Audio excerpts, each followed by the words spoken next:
And what is the good news that you have for them? One thing is Argentina universal jurisdiction case we filed in 2019, because when I visited to the camps in 2017, many Rohingya genocide survivors, our sisters who were brutally raped by Burmese military and our brothers, they told me they want justice. And that is united voice I heard from the camp, our Hmm. brothers and sisters from the camp who fled from the country, who survived from genocide. So after that, we, Burmese Rohingya Organization UK, we filed a case in Argentina. And last week, that is amazing news, arrest warrant, sorry, last 2 weeks, 13th of February, amazing news came out. The arrest warrant released from the Argentinian court Alhamdulillah, for alhamdulillah. 25 people, 22 military officials, 3 civilians, and including me online sewing and Aung San Suu Kyi and former President Tinjo. So that is a history for Burma, for the Rohingya, because there is no arrest warrant before for this military. They've been enjoying impunity many decades.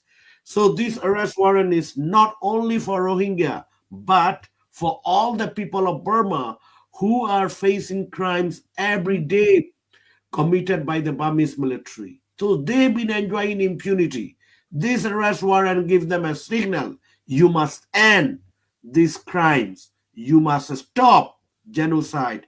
You must stop crimes against humanity and war crimes against the people of Burma. So Okay. this arrest warrant, even though for the Rohingya, even it arrest warrant released for the military, is victory not only for Rohingya, it is victory for all the people of Burma who are facing crimes against humanity, genocide, and war crimes in our country. Okay. And what will be the next step now after this warrants were issued?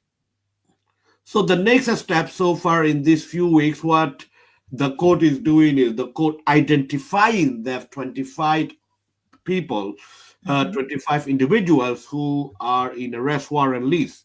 So their names, where they are, and about details of them.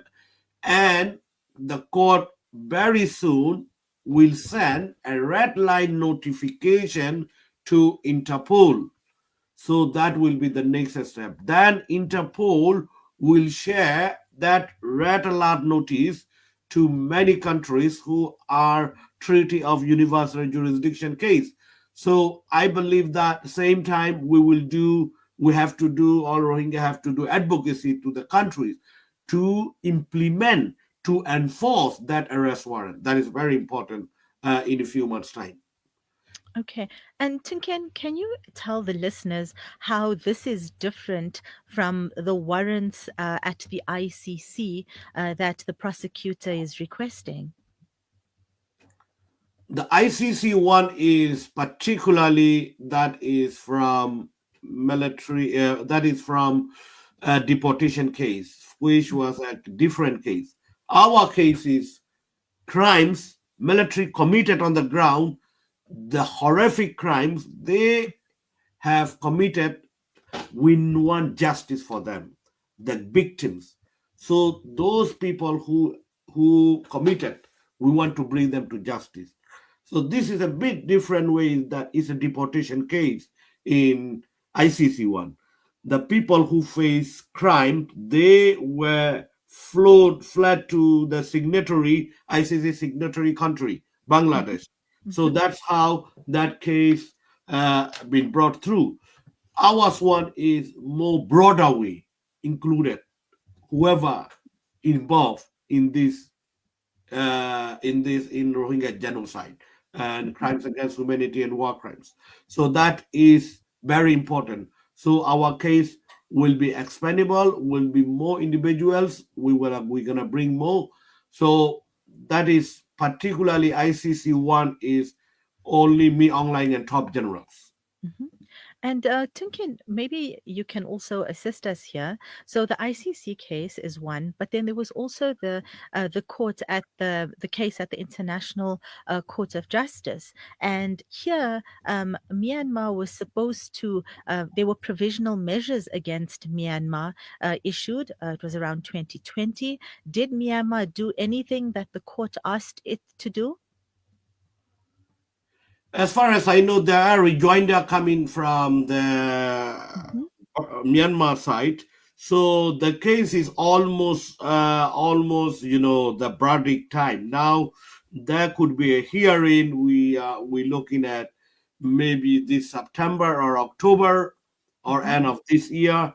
That Hmm. gonna be a hearing, and then later on they're gonna release the verdict. Verdict we are expecting sometimes in January, February 2025. That's what we are looking at.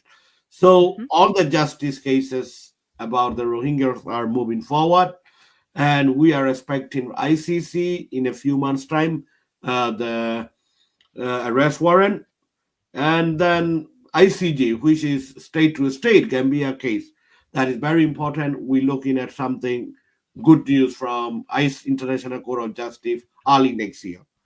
Okay. And Tunkin, the last question I have for you. You were recently in the camps. What does Ramadan mean for Rohingya? Oh, that means a lot to our brothers and sisters.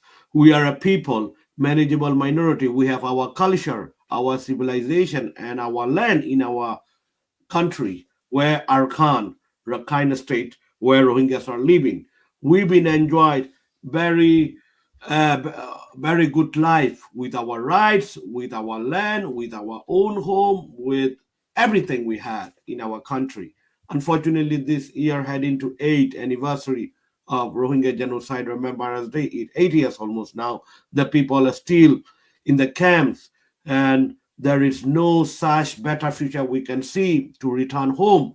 And of course, Ramadan, they are missing their land, their family and relatives. You know, uh, they want to do a better Ramadan, but Hmm. unfortunately, still they are in the camps. But one thing is, I can see our brothers and sisters in the camp. They are resilient, they are very courage, and they are very brave, and they are very strong. Hmm. So one thing is international community and our brothers and sisters from Muslim countries, they should not forget that Hmm. to support Rohingya genocide survivors, they really need help, support in this Ramadan time also. One we can see, the other thing is uh, international community always have to remember this Rohingya community, which is our world largest refugee camp. They really need help and support and solidarity. Not only a political side, also humanitarian issue. Now, U.S. aid been cutting off from many people, many places around the world that could affect to the Rohingya refugees in the camp. Hmm. So OIC countries, a member of a state organization of Islamic cooperation, Muslim countries must step in to support also Rohingya genocide survivors. That is very 100%. important. They really hope something from Muslim countries. Thank you. That's what I want to highlight. Thank you. Thank you so much for joining us, Tinkin. We wish you all the best with the work, and we wish you all the best for the rest of Ramadan. Assalamu alaikum. Assalamu alaikum. Listeners, now we're going to listen to a clip from Azmina Karim. She was based in Banda Aceh with the International Organization for Migration, and she is sent us a clip explaining a little bit about her experiences there.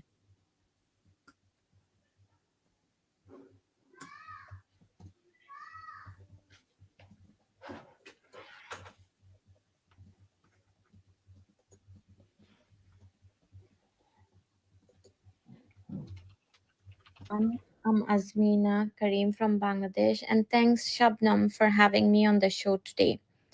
I'm deeply grateful for the opportunity to share my experiences working with the International Organization for Migration in Aceh, Indonesia, where I had the privilege of supporting Rohingya refugees during some of their most challenging times. I worked in Aceh in several capacities between September 2021 and January 2024. My roles included serving as a community liaison officer, a consultant for risk communication and community engagement, and most recently as a risk communication and protection consultant.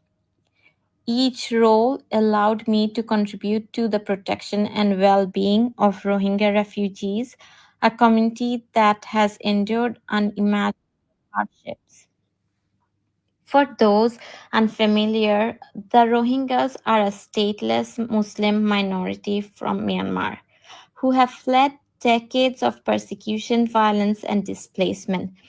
Many have fled by boat, risking their lives to seek safety in neighboring countries, including Bangladesh, India, Indonesia, and Malaysia. Aceh province in Indonesia has become a transit point for Rohingya refugees. According to the United Nations, more than 2,000 Rohingyas arrived in Indonesia in 2023 alone, a number higher than the combined total of arrivals in the previous 4 years. In the past year, more than 6,000 Rohingya refugees landed in East Aceh, and earlier this month, over 260 people, mostly women and children, arrived on its shores. The growing number of boat arrivals is a stark reminder of the ongoing humanitarian crisis in the camps of Cox's Bazar, Bangladesh, where around 1.2 million Rohingya lives, as well as the worsening security situation in Myanmar. For most of these refugees, the intended final destination is Malaysia, but due to strict border policies in neighboring countries, they often end up stranded in Indonesia. During my time in Aceh, I witnessed a visible shift in the sentiment of the Indonesian host community toward Rohingya refugees. In 2022, there was widespread empathy for the persecuted Muslim Rohingya community. However, as the number of arrivals grew, so did the challenges. By 2023 and the beginning of 2024, the environment had become increasingly hostile. It's important to note that Indonesia is not a signatory to the UN Refugee Convention and has stated that it cannot be compelled to take in refugees from Myanmar. Instead, it has called on neighboring countries to share the burden and resettle the Rohingya refugees who arrive on its shores. In many regions, local communities refused to receive Rohingya refugees in recent days, citing concerns over scarce resources and occasional conflict with locals. Social media has played a significant role in amplifying negative perception of the Rohingya refugees, further straining relations with the host community. I personally witnessed one group of refugees who were forced to stay in tents on the beach for months with limited access to proper sanitation, hygiene, or medical services. Children had minimal access to education or recreational activities, and there were reported cases of individuals being sold to smugglers as refugees tried to escape from their assigned accommodation. Despite the solid effort of international NGO, it is often difficult to provide dignified services when access to vulnerable population is limited. The case of Aceh is a reminder of that. The political climate, particularly due to the election, further complicated the situation. The space for negotiation between local government and international NGOs shrank, so did the protection environment for refugees. Additionally, due to new policies introduced by the Trump administration, the availability of services for Rohingya refugees who arrived after 2017 was drastically reduced, adding another layer of hardship for an already vulnerable population. Working in Aceh was both humbling and eye-opening experience. It reinforced the importance of compassion and collaboration in addressing complex humanitarian crises. Thank you, everyone, for listening, and I hope this sheds light on the ongoing struggle of the Rohingya refugees and their critical need for global solidarity. You are listening to Salam Media live from our headquarters in South Africa. This is Salam Media, keeping you company this Ramadan. Imagine a world where every child feels loved, secure, and cared for.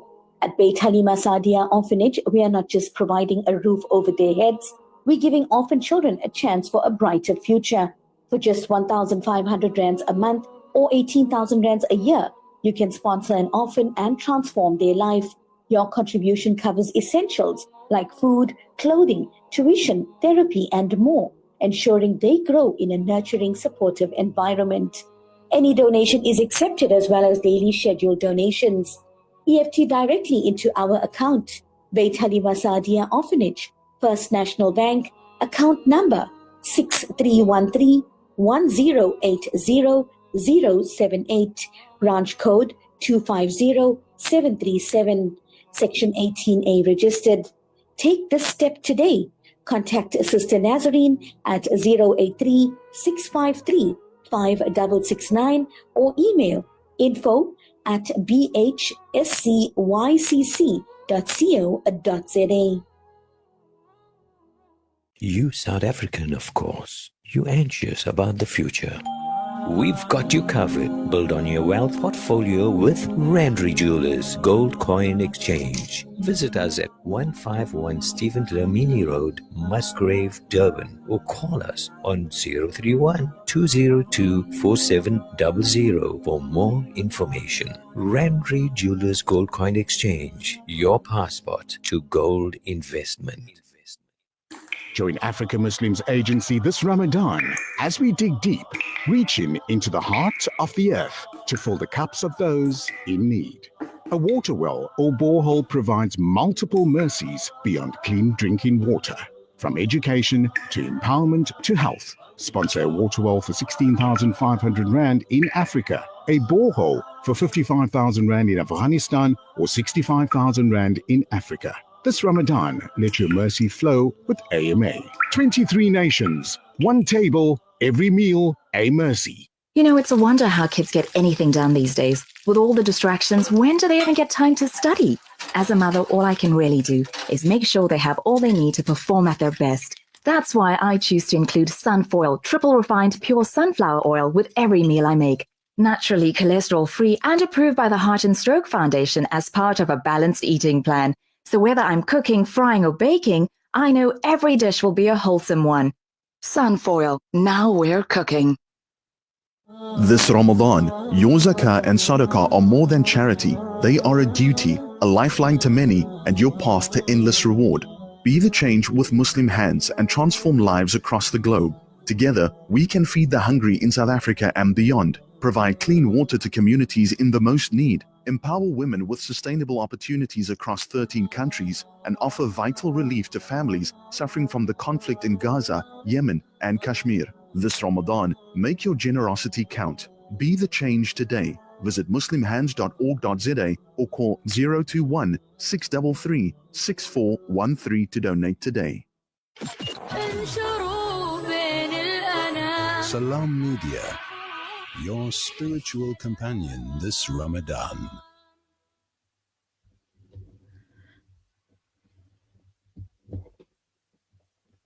Assalamu alaikum, listeners, and you're back with this very special Rohingya Ramadan programming. And now we're going to the lines and we're going to speak to David Kramer, who's an educator and he was a member of the Free Burma campaign in South Africa for over 2 decades. And he also does loads of work with Protect the Rohingya for the last 12 years. David, welcome to this special Ramadan show. Thank you, and assalamu alaikum to you and your listeners. Thank you very much. David, walaikum salam. Tell us a little bit about the work that the Free Burma campaign has done in South Africa historically. The Free Burma campaign was founded by academic Kiru Naidu in the late 1990s. It was joined by an exiled Burmese doctor, Dr. Tame Win. we're a small organization and we struggle to make our voice heard. We count among our small group activists, academics like Professor Patrick Bond, Dr. Dale McKinley, former TRC investigator Piers Pigot, long-time South African anti-apartheid stalwart Ella Gandhi, and we raise Burma from time to time, but it's an uphill struggle. Mhm. And David, what has South Africa's stance on Myanmar and the Rohingya been over the years that you've been working on the issue? South Africa's response has unfortunately not been very positive. I think a main reason is, you could say, the China factor, given South Africa's strong links with China, to a degree with Russia. South Africa is not enthusiastic about supporting Burma. In 2007, when there was an attempt at a UN Security Council resolution on Burma, and South Africa was then a member of the UN Security Council, South Africa abstained instead of supporting it. And more recently, particularly with regarding the Rohingya issue, I've actually been trying to raise the International Court of Justice case of genocide, not to be confused with the recent Argentinian universal jurisdiction case, where in the ICJ case, it's the country which is being held to account. On January the 27th, 2020, International Holocaust Remembrance Day and the 75th anniversary of the liberation of Auschwitz, I wrote a letter to South Africa's Foreign Minister, Naledi Pandor, and I asked for South Africa to join the group of countries involved, or at least issue a statement of support. The letter was couriered. I didn't receive a reply. I repeated the letter on the said anniversaries in 2021, 2022, 2023, 2024. That was the day after the ruling in the Gaza case. And in my letter, I congratulated the minister, but I again called for South Africa's support. And again, on the anniversary this year in 2025, I still haven't received a reply from the minister. It should be pointed out that when South Africa presented its Gaza case, South Africa actually cited the Rohingya case that came before the ICJ, the ruling in 2020. South Africa cited that case 24 times in its application. So while South Africa is quite happy to use the Rohingya case that came before the ICJ case, South Africa doesn't want to support it. And unfortunately, last year, perhaps to a degree explains things, we received the rather embarrassing news that thanks to the very good efforts of Lawyers for Human Rights, the Southern African Litigation Center, and Justice for Myanmar, they had got the High Court in Pretoria to rule that South African arms sales to Burma were unlawful. Mm-hmm. South Africa was selling, I think it was ground-to-air radio communication equipment, the sort of thing that can direct planes to bomb villages. It should be pointed out that in Burma, there are over 3 million people who are internally displaced as a result of the Burmese military, not only Rohingya. Mm-hmm. And a lot of that displacement, most of it, is driven by aircraft bombing villages. So South Africa, unfortunately, I'm sorry to say, has nothing to be proud in that regard. Could do a whole lot better. Mm-hmm. Thank you, David. And actually, this is something listeners can do. If you're looking for a way to support the Rohingya internally, write to DIRCO and ask them that you've used the Rohingya case 24 times in the case that you've brought for Palestine. Why not just join and support the case that the Gambia has brought on behalf of the Rohingya at the ICJ? And this is something all listeners can do. It just takes one email to DIRCO, and you can find the details on their website. Last question I have for you, David. Why is it important for us to remember the situation in Myanmar and the Rohingya at this very important juncture? Well, they quite clearly do face genocide. That was in the original ICJ ruling in 2020, where it spoke of the Rohingya being at risk of genocide. We hear the stories that the social breakdown in the Rohingya refugee camps in Bangladesh, trafficking of people, youth joining gangs. The children growing up in those camps are no longer in Burma. Since the Rohingya language is a minority language, should they ever get the chance to return to Burma, they won't be able to communicate in Burmese. They won't be able to basically function. So as a people in Burma, their existence is at risk of disappearing. Okay, so that's very, very important for us to remember. And living in a time of perpetual genocide, we understand, that the focus is pretty spread. But the Rohingya and the people of Myanmar who have been facing this terrible coup since 2021 really need our support. David, thank you so much for joining us and for your efforts. And I hope a lot of listeners today will join you in that effort to get the South African government to join the ICJ case. We wish you all the best for the rest of Ramadan. Thank you for hosting me. Okay, next up, listeners, we have Dr. Ambia. Dr. Ambia is the vice chair of the European Rohingya Council. She's also the founder of the Rohingya Medics Organization. And as if that wasn't enough, she's a pediatrician and a psychiatrist. And we're always very happy to speak to her and get her expertise on air. Dr. Ambia, Assalamu alaikum, and welcome to the show, this very special Rohingya Ramadan broadcast. Walaikum assalam, assalamu alaikum, Ramadan Kareem, and especially to Salam Media and Shabnam for hosting us, and you never giving up on Rohingya. Thank you so much once again. Welcome, Dr. Ambia. Thank you very much. Dr. Ambia, let's just get into it. Recently, you've been in Cox's Bazar. Tell us, what is the situation in the camps like all these years later? Shabnam, last week I was in Bangladesh, and the situation is really dire. The continuation of genocide in Arakan state, in Myanmar, in our motherland, the camp is becoming overcrowded, shortage of food, rising of violence.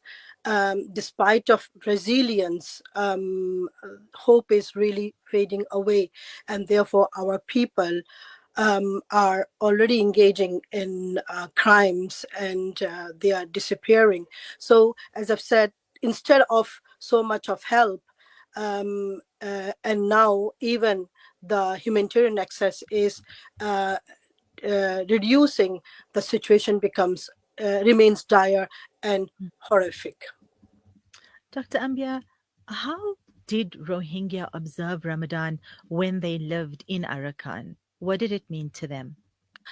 Of course, Ramadan, or the spiritual, religious things for the Rohingyas, it's a spiritual healing, and also at this moment, it's also a grief, because with the healing, we also in this holy month we remember our happy days, not fully free and liberal, but still that we were living in our homeland with our community, clinging in our religion, and then now we are lost. We lost our land, we lost our people, our grandparents. The graveyards are there, nobody to remember them, nobody to visit them, nobody to pray for them. And then we have been spread worldwide, so it's also a grief. And at the same time, at this moment also, the remaining Rohingyas in Myanmar, despite of ongoing genocide, we still observe our Ramadan, because it is healing, as I've said, and praying together, and also in community united, and observing this Ramadan. It's a healing for all of us. Mhm. And while we're speaking about healing, Dr. Ambia, what are the effects of generational trauma suffered by the Rohingya? You know, Shabnam, this generational trauma, it has like 12, 13 years back, we never had the, what do you say, we were never talk about generational trauma. If you see in our cause, especially not only with the Rohingya, the whole Myanmar, generational trauma has been in majority of the minorities and also in other parts of the world. But for the Rohingya, since they were persecuted and for long terms, it is going from one generation to another, and weakening the mental hygiene of our people, because we are not getting even the rights, being in Bangladesh, being away from our country, and the ongoing of the genocide. It is weakening our generational trauma. Mhm. Dr. Ambia, recently there's been a lot of articles about child brides who are trafficked into India and Malaysia because the situation is so dire. Parents are sending their little girls into these uncharted territories. How big is this problem?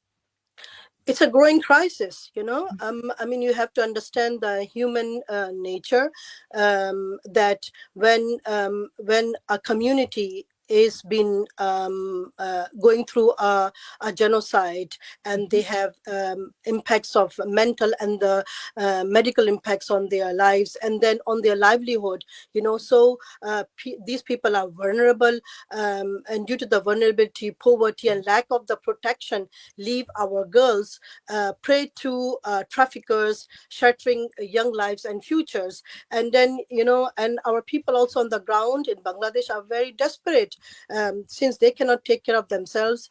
They are also letting, you know, it's very difficult how the crisis is growing to take care of our girls, and lack of the protection. So our girls are prey to the human traffickers.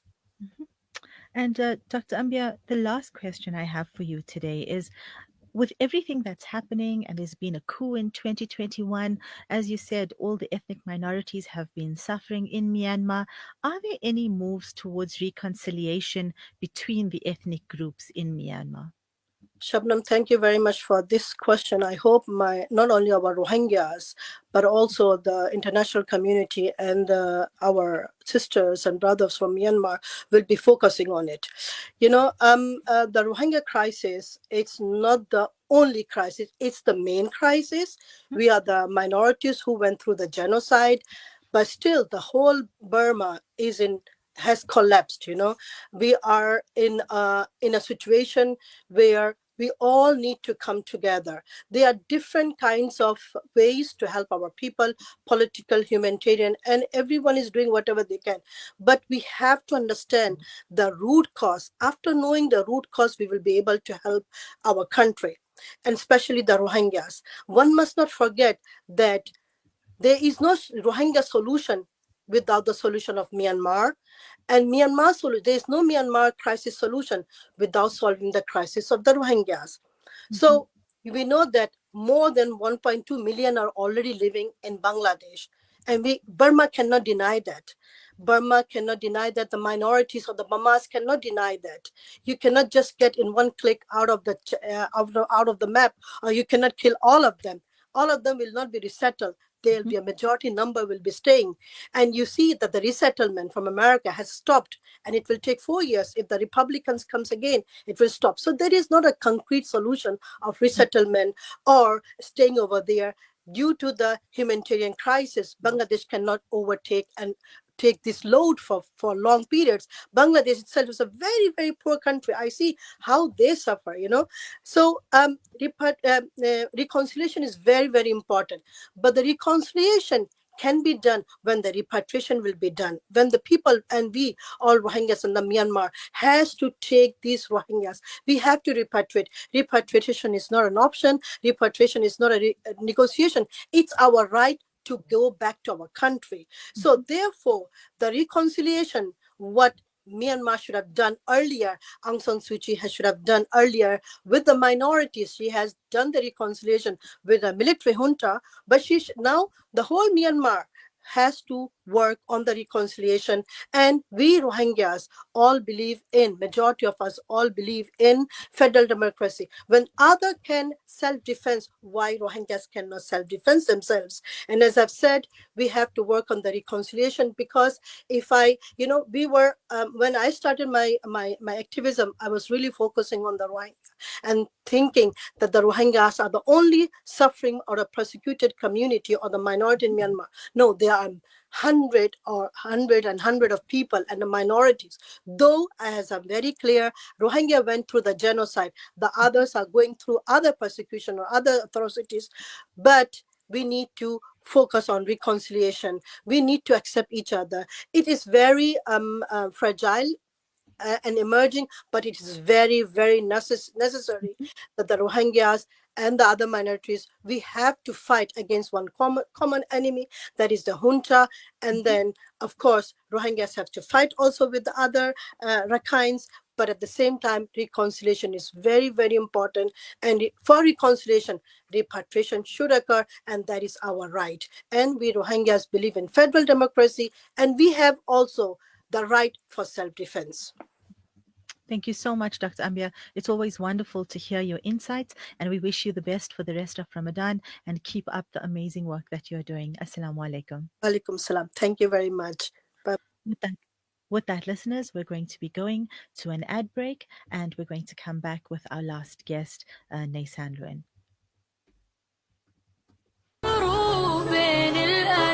Salam Media, your spiritual companion this Ramadan.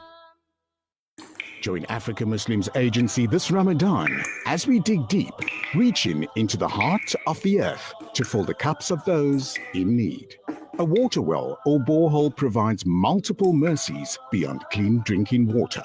From education to empowerment to health. Sponsor a water well for 16,500 Rand in Africa, a borehole for 55,000 Rand in Afghanistan, or 65,000 Rand in Africa. This Ramadan, let your mercy flow with AMA. 23 nations, one table, every meal, a mercy. You South African, of course. You anxious about the future. We've got you covered. Build on your wealth portfolio with Rendry Jewelers Gold Coin Exchange. Visit us at 151 Stephen Dlamini Road, Musgrave, Durban, or call us on 031 202 4700 for more information. Rendry Jewelers Gold Coin Exchange, your passport to gold investment. Imagine a world where every child feels loved, secure, and cared for. At Beit Halima Saadia Orphanage, we are not just providing a roof over their heads, we're giving orphan children a chance for a brighter future. For just 1,500 rands a month or 18,000 rands a year, you can sponsor an orphan and transform their life. Your contribution covers essentials like food, clothing, tuition, therapy, and more, ensuring they grow in a nurturing, supportive environment. Any donation is accepted, as well as daily scheduled donations. EFT directly into our account. Beit Halima Saadia Orphanage, First National Bank, account number 6313-1080-078, branch code 250737, section 18A registered. Take this step today. Contact Sister Nazarene at 083-653-5669 or email info@bhscycc.co.za. You are listening to Salam Media live from our headquarters in South Africa. This is Salam Media, keeping you company this Ramadan. Assalamu alaikum, listeners, and welcome back to the special Rohingya Ramadan broadcast. Our last guest with us on the air right now is Naisan Lewin, and he's a prominent political activist for the Rohingya. He's also the co founder of Free Rohingya Coalition, and his face is probably very familiar to Salam media listeners. Welcome, Naisan. Assalamu alaikum wa rahmatullahi wa barakatuh. Thank you very much, Shabana, in hosting this important discussion. And also, my special thank to the Salam Media for giving us space to raise our voice. 100%. So, Naisan, let's just get to it. Tell the listeners, since 2021 and the coup, we know there are about 600,000 Rohingya left in Myanmar. What is the situation in Myanmar looking like? Well, from 600,000 remaining, at least 100,000 fled to Bangladesh last year. Let's say within 3-4 months of time. And the official figure from Bangladesh said it is 61,000, but the an official figure is much higher than it will be approximately 100,000. So from there, the remaining 100,000, 120,000 are confined into the camp since 2012 in Sittwe state capital. The state capital is under in the hand of Myanmar military regime, and that the remaining, the Rohingya area, Budirao, Maundo, Rateirao, and there are in the southern parts also a few townships. All those are in the hand of Arakan army. So the situation didn't improve at all. We have been expecting that. I mean, since the Arakan army did the PR campaign over the mainstream media and the local media that they will respect the Rohingya human right, we were expecting that they would be much better than the military regime. But we came to know the reality when they start controlling the Rohingya territory, such as Budirao and the Maundo. So last year alone, between March and the August, they killed at least 2,500 Rohingya in two different townships. There are significant massacre like that took place on August 5th in the Naf River bank in Maundo, and also additionally, there was a significant massacre in Budiron that happened on May 2nd in a small village. They killed more than 600 Rohingya. That is not known to anyone because communication is completely black out. Now, I believe there are some organization, they are investigating all this mass killing happened there. So, if I have to conclude this question, uh, what the Arkan army is doing is they are completing the unfinished business of Myanmar military. This is what exactly they have been doing. More than 300,000 displaced last year. Their houses were burned down by the Arkan army. Some of them, very little amount, they are allowed to go back to their original places, that is in the rural area. But those displaced from downtown, they are not allowed to go back to their place. So this is simply, it is land grabbing, as they have been planning since 2018. This the brother of the Arakan army chief to give a speech to the a private crowd, but this speech was leaked, and in this speech he was saying, how to take over this Rohingya land, especially in the downtown area. So this is what exactly they are doing. This is the land grabbing. I would say whatever they since I have been talking to the big team in person, not only on phone. Recently I was in a few country. I met a lot of the survivor in Bangladesh and also in Thailand. So what those, the first accounts suggesting is whatever they are doing, whatever crime they are committing against the Rohingya is nothing less than the what Myanmar military have done, and this is, I would say, genocide 2.0. That's so awful. I remember reading that in August with the drone attacks, so many people were killed on the riverbank that they actually started to turn the mud purple. And I couldn't get that image out of my head. But having said all of this, Naysan, is there really then a place for the Rohingya in a post junta Myanmar? Well, we belong to Arakan. Now they Mhm, call, the Rakhine State. It was called Arakan until 1974, so, when this new constitution in 1974 implemented the changes to the Rakhine State. So it is the Arakan. We belong to Arakan. Nobody can deny our history.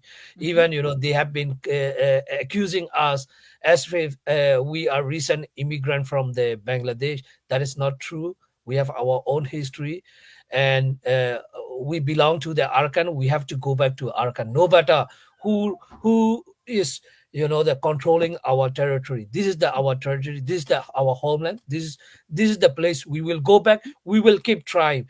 We have we have been trying through the the international pressure, and also the collaboration of the international community.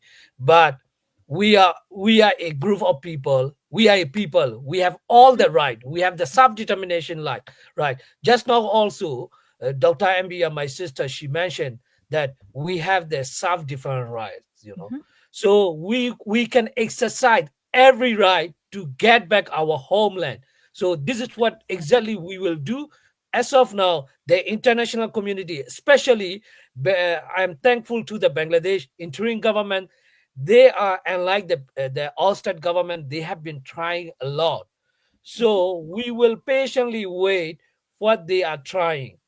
If mhm, they didn't succeed, if they fail, we are the people. We are capable to do anything. we mhm, will we will not go to anywhere. I don't really care about this third country resettlement. They are not going to settle the more than a million Rohingya. They will mhm, settle a few people, and that is all. We are thankful to all country whatever they have been doing, but our ultimate goal should be going back to our homeland. of This is course. what we want. This is what we will do. As of now, the Bangladesh is trying a lot. We will Mhm, patiently wait, as I mentioned earlier. mhm. Naysan, speaking about the situation in Myanmar, a lot has been said about the forced conscription, and even our Black for Rohingya campaign last year was all about raising awareness about the forced conscription. Is this still continuing? Well, it is continuing across the country, not only in the Rohingya area. As I mentioned earlier, the Rohingya, I mean, the Arkan state, the capital city is in the hand of the Myanmar military. They are still trying to forcibly conscript the Rohingya youth. This is what we have been hearing. But across the country also they have been doing. But, the problem is, those forcibly conscripted across the country also fighting against the revolutionary group. So whatever the Rohingya conscripted are also the same. But when the Rohingya are forcibly conscripted, it became a big issue inside the country. I'm not saying in the international arena they are concerned, but in the country, mostly the media, those who dislike the Rohingya, they have been propagated as if we are collaborating with the Myanmar military. Mm, When you are in the hand of this military, if they forcibly conscript, you can't do anything. There are also allegations, whatever happening in Ukraine, they are also forcibly conscripting the young people. There are a lot of allegations nobody can deny. Yeah. mhm, So when in the country, this is what I want to point out. When the Rohingya are forcibly conscripted, they are accused of collaborating with the Myanmar military. But across the country, many Burmese and many other ethnic group member are also forcibly conscripted. They are not accused of collaborating with the Myanmar military. That is the different, things I want to point out here. That's a very important point. Thank you. And the last question, well, almost last question that I wanted to ask you is Yeah. there've been international boycotts, right? And I wanted to know whether they're effective because we see a lot about a jet fuel boycott. And I read about like Singapore cutting a lot of its trade with Myanmar. Have these steps been effective? Well, Shabanan, this is unlike other boycott, this is not really effective. I have been to the many offices, I mean, many foreign offices, many government offices. In the past year, I have been collaborating with the Myanmar civil society. So I have been involved in many campaigns. So I know, what exactly they have been doing. For example, you just talk about the jet fuel. Canada banned the jet fuel because they are not exporting jet fuel to Myanmar, and the UK banned two companies. So other company can still import from the UK, and the European Union. When I talk to them, they are not interested. Oh, they said we are exporting very little amount. This intolerable amount, so it is not necessary. So this way they have been open, keep everything open. So if the fuel boycott is succeed, the Myanmar military won't be able to drop the bomb across the Exactly. country. Yeah. So there are the from the most of the government, they have their own business interests and the geopolitical interests. If our the requirement and their requirement match, then there will be the action. But as of now, I'm sorry, this all the things, the still we are struggling. Even just I think 2 days ago in Maundo, in the Rohingya area, there is the Bonakat police headquarters. It is already in the hand of the Arakan army, and they are using it. The Myanmar military bone, the headquarters. There are the prison cell inside. So according to the local Rakhine media, they are saying at least 20 or 30 the prisoner of war die inside the headquarter, and at least 20 injured. So we don't know whether they are the Rohingya or other the ethnic group member, regardless of what their the ethnic background and the race. They are also the human being. They should not be killed by the in the airstrike. So all this, to stop all the airstrike, we need really the authentic solidarity from the international community, like the European government, and also like the United States, Canada, and the UK. We want authentic one, not the just avoiding and keep 100%. open for the other company. As we bring this show to a close, Naisan, I want to ask you what is something that everyone that's listening needs to know about the Rohingya this Ramadan?